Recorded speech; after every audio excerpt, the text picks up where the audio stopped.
My sermon today entitled called a Spiritual Religion.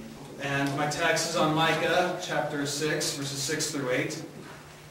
And I think the best way to describe what goes on in this text is to kind of paint a portrait for you all. And the portrait I wanted to paint is that of a courtroom setting. And it's God sitting in the courtroom and He has put His people on trial. Now these people have rebelled against Him. And He's trying to figure out why. And because His people are on trial, which is Israel, He calls in witnesses.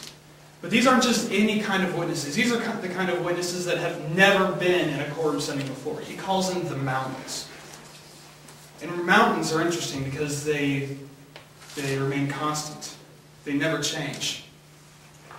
And as tears begin to stream down God's cheeks, He says to Israel as they're on trial, "My people, what have I done wrong to you? How have I burdened you? Answer me. I brought you out of Egypt. I've done all these things for you. I have blessed you. I have given you children and children and children, and I have done all these wonderful things for you. Tell me, why do you keep running away from me? Please just tell me what has turned you from my love." The people can say nothing because the Israelites they're embarrassed. And they realize that they stand without excuse. God certainly had done nothing to hurt them. And on the contrary, He had always blessed them and helped them even though they didn't deserve it. And the people feel ashamed and they realize that they need to get back into a proper relationship with God, whom they've hurt. And they ask, "God, what do you want us to do? How can we ever make this up to you? And we admit that we've wronged you. So God, what do you require of us? Shall we bring burnt offerings? God, how about 1,000 rams? Can we bring 1,000 rams? How about rivers of oil? Will that do? Will rivers of oil do? Because we'll do it." And then it gets as serious as, "God, what about our firstborn? Because we'll give you that too. The most precious thing to us. We'll sacrifice that to you if that's what it takes." "No," God says, "because I have already showed you what is good and what I require from all of you." "What is it you ask?" "I require that you act justly, and you love mercy, and you walk humbly with me, your God." Now these words are some of the most important words, I think, in the New Testament. In fact, they're so important that these words are etched in the main reading room in the Library of Congress in Washington, D.C. So I want to look at this text real quick and just read through Micah 6, 6 through 8. "With what shall I come before the Lord and bow down before the exalted God? Shall I come before Him with burnt offerings? With calves a year old? Will the Lord be pleased with 1,000 rams? With 10,000 rivers of oil? Shall I offer my firstborn for my transgression, the fruit of my body for the sin of my soul?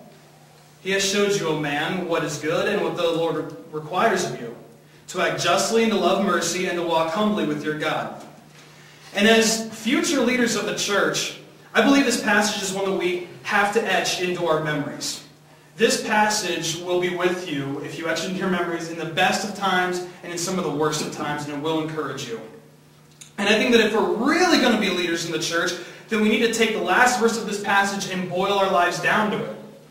We need to act justly. We need to love. We need to love mercifully and to walk humbly. And today I really want to speak to each of the future leaders of the church. And I want to give us a taste of what it means to be a Christ-like leader by looking at Christ's example as indicated in Micah 6, 6 through 8. Now I know there's a lot of people here listening to me who are very smart and probably could be world-class communicators. But neither one of those things matters at all if they are not appreciating the gravity of the word for which they have been called to teach. We can have all the intangibles, we can have all the tricks, the best hair, the best teeth, we can have all these wonderful things going for us, but it doesn't mean anything. It doesn't mean anything. But at the end of the day, it is not the words of truth that come out of our mouth. If we are not seasoning the justice with our mercy, then it's all worthless. Because, think about it. Hitler was a really good communicator, right? But his message was terrible. He had a terrible message. And so is it really your ability to communicate well? No, I don't think so. Though it helps. If the source of your message is not a deep humility in the face of God's grace, then it does not matter.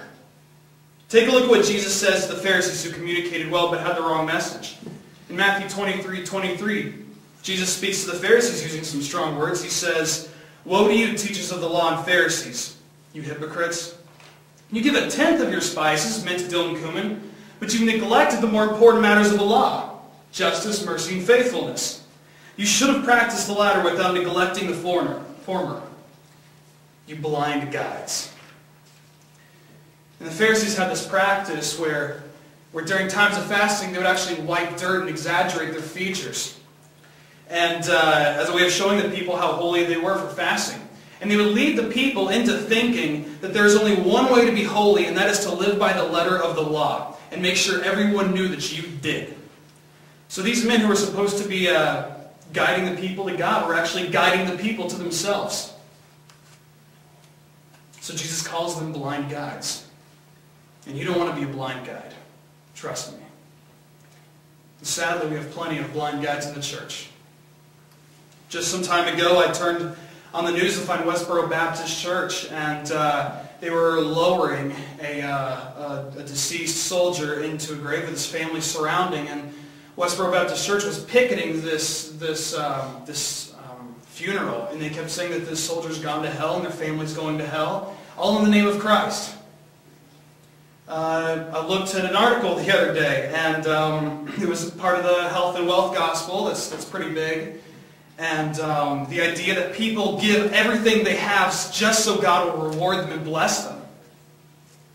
My brother-in-law was being interviewed for a church in New York City and met with the pastor there. And as he's sitting down to sign the papers to be hired into this church, the pastor gets a call from one of the elders of the church, and they caught that pastor having an affair.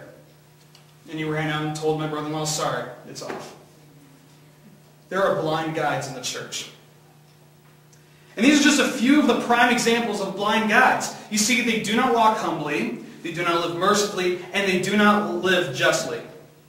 Can you be humble, have mercy, and live justly without having a personal relationship with Jesus Christ? I don't think you can.